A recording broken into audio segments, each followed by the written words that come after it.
ಇನ್ನು ಪ್ರಜ್ವಲ್ ರೇವಣ್ಣ ವಿಚಾರಕ್ಕೆ ಬರೋದಾದರೆ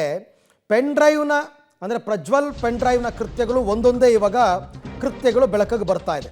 ವಿಚಾರಣೆ ಮಾಡ್ತಾ ಮಾಡ್ತಾ ಮಾಡ್ತಾ ಸತ್ಯಾಂಶಗಳು ಹೊರಗೆ ಬರ್ತಾ ಇದೆ.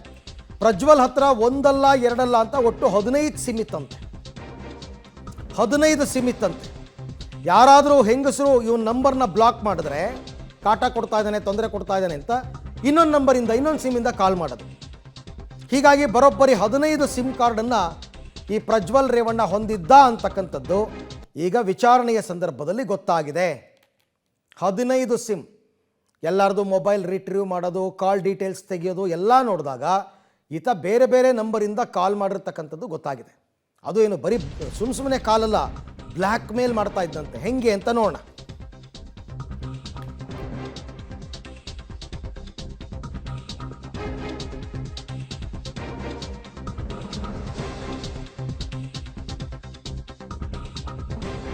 ಆತ್ಮೀಯರೇ ಈ ಪ್ರಜ್ವಲ್ ರೇವಣ್ಣನ ಟಾರ್ಗೆಟ್ ಅಂತೆ.